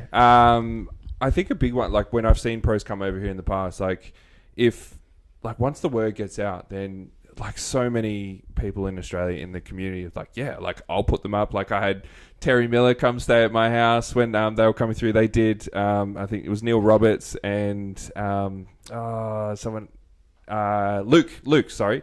Luke Turnbull. They did a massive like basically East Coast trip all the way down and showed Terry all the disc golf courses on the way down and just, you know, took him around the place. And I think a lot of people would be willing to open their homes and have, you know, help people out, show them their local. Like we had Simon Lazotte come to Geelong to do a clinic, and everyone just wanted to see him throw one hole and try and eagle this 80 meter hole par 4 that we've got. But yeah, like that sort of stuff. That's really interesting. I wonder if that needs to be like, maybe if like that comes through ADG or something like that, if they're interested, or like governing bodies like to say, hey, like we can put you in touch with people, or pros need to feel comfortable, I suppose, doing that. Yeah, it's Gatekeeper got me to want to come here. Yeah, cool. So when I go back, I'm gonna tell my friends on tour, like, hey, I had a really great time in Tasmania. Like, if you get the opportunity to go, you should make it work. Yeah. And Tim's house is always open. I know his wife Kat, she loves to cook and host. Don't you, mate? Okay. Yeah. We talking floor space or blow up mattress or? Blow up mattress. Yeah. Yep. You got to put up with 2 kids, so help them put them to sleep, nappies, that whole works. Okay. Well, we'll just put on the Fish Golf broadcast. And, like real low volume. They won't be better or smarter. They'll just be a little more interesting. And I'll go to sleep. That's the main thing.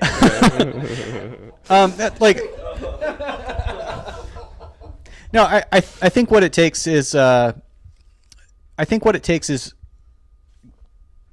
having a couple tournaments in a row and then like lowering the barriers of logistical entry to get here. Because many of the players who would be the biggest draws to come here, financially they can afford it. Like, yeah, it's a month. If you're here for a month, you're probably going to spend 5,000 US, 7,500 Australian dollars, but like the rest of your season and winnings can kind of be saved up to do that. Or you can ask a sponsor for support to say like, can you get me a run of discs that I can sell to help me get down there? All of those things are possible. It's just like the players have to like want to come here, and whoever's organizing tournaments here, if they can coordinate a little bit better, then it means that, you know, there's not just one event and then coming back to New Zealand in the spring or something like that. Yeah, cool. Not that anybody's doing it wrong. It's just like, well, that's what's attractive. Yeah, it's just like if you want that to happen, there needs to be a little bit more coordination in advance. Yeah, dig it. Well, there were some of the main ones that got sent in, but yeah, I'm happy to throw it out to the online, in the room. People in the room. Yeah. Anybody? Hayden. All right, for all three of you, over the weekend, what hole would you be happiest to birdie, and what hole's going to break your heart to bogey? What hole's going to break my heart to birdie?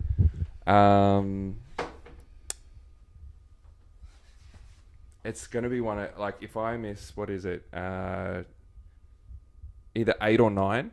If I don't birdie them, I know that's going to hurt because they're... Yeah. No. Like, 9? Oh, sorry.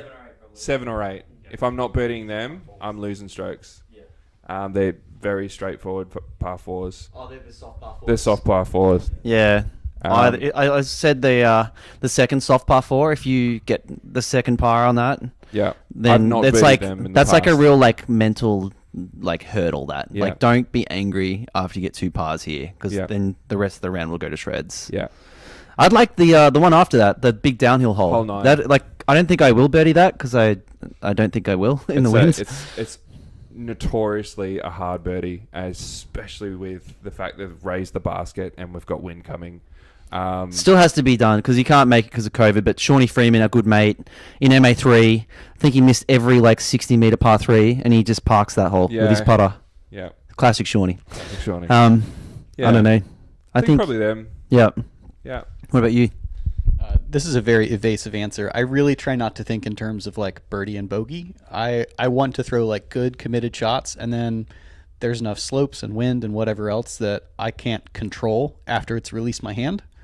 Now I will concur that if I get hole 9, the downhill, like I haven't birdied it yet. I've played 5 practice rounds, so it would be sick to get that one. That is a hole that could fit on the Pro Tour somewhere.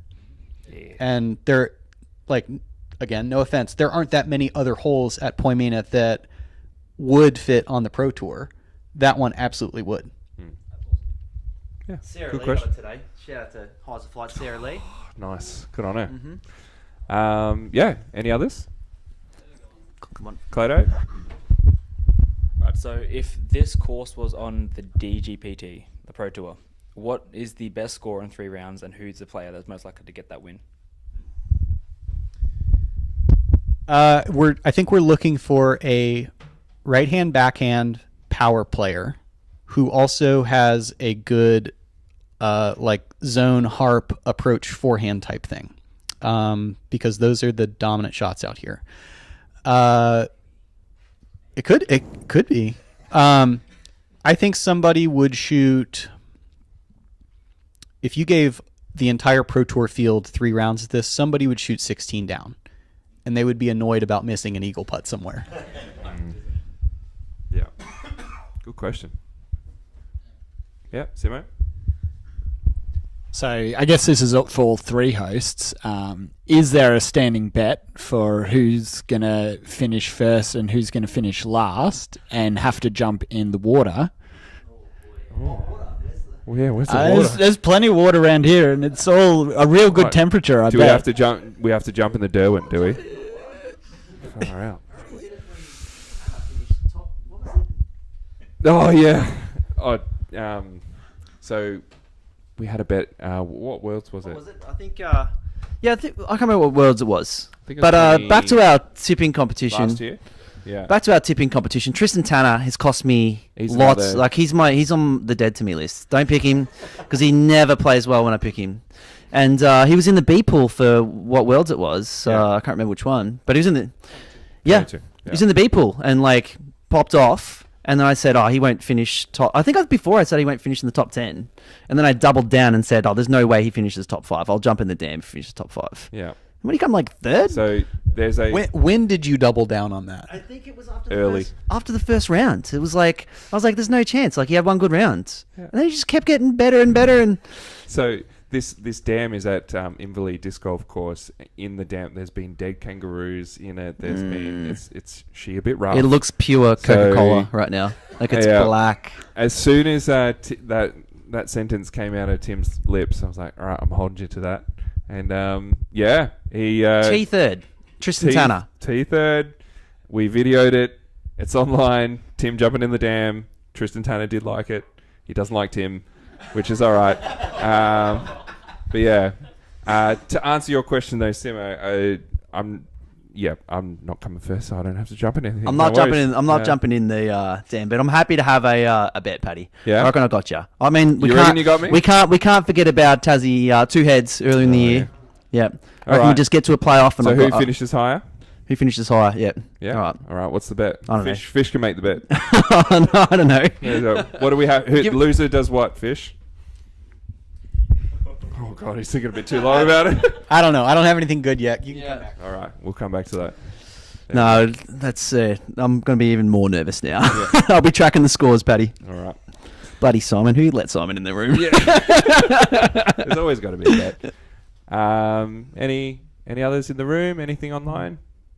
I think we've gone way over time, Yeah, Paddy. So let's we have. wrap it up there. Well, look, I've written down some thank yous because I really don't want to miss anyone, and all my notes are out of order now. I'll run through them. Thank you. So, firstly, thank you, Andrew Fish, for joining the podcast. I mean, you knew nothing about what you were getting in for. Hopefully, this hasn't turned you off Australian disc golf altogether. Are we interesting people or boring people, Andrew? That is always left up to the listener to decide. Well said. right. We certainly found you fascinating, though. So, thanks very much for coming on the pod. Just to say a bit of thank you as well. We have a couple of things here. So, Mark Powers is an old school disc golfer from way back. He's been playing disc golf for 30, 40 years my time, I don't before know. my time. I don't know. This is he had his own mini mold, and he made his own Australian minis. So this is one of his. Thank you. That's for you. Does that like fit in the pocket? Oh, Too heavy? like feel the heft on that. There's almost none. I'm not going to feel that. You almost need to look at that, Paddy. That's what you need to design. Moving on. Shut up. This is a TeeOff mini pin. Thank sorry. you. And so a couple of years ago, I TD'd the Australian Disc Golf Championships, and I've got this T-shirt for you. It is from the event. It is the RAD 2021 Disc Golf Championships T-shirt. Awesome. So Thank something you. to take home. I think you're a large. I hope so. I'll hit the weights if not. Yeah, good. But yeah, really cannot thank you enough for coming on here. We're so glad that you're here in Australia experiencing some Australian disc golf. And we hope that a lot of people come up to you and say good day and, pick your brains a bit, but hope that you enjoy your time here. Yeah, come on up. Tell me things about Australia. I won't know if you're lying or not, so the more fun for you. Yeah. And finally, huge shout out to Parked Media for putting all this together. It's been huge. Thanks for being on the tech stuff. And also, Chris Thanks, Hosking. Thank you. We could not, we were really struggling. We needed a place to actually do this, and this has been absolutely perfect. Thank you, Chris. Legend. Thanks, guys. All right. That is us. Until next time, we hope you get out and play some disc golf with your mates. So that's the end of the episode. Thanks for listening. I don't know why you're still here. We have to go see our families. Seriously, just go play disc golf.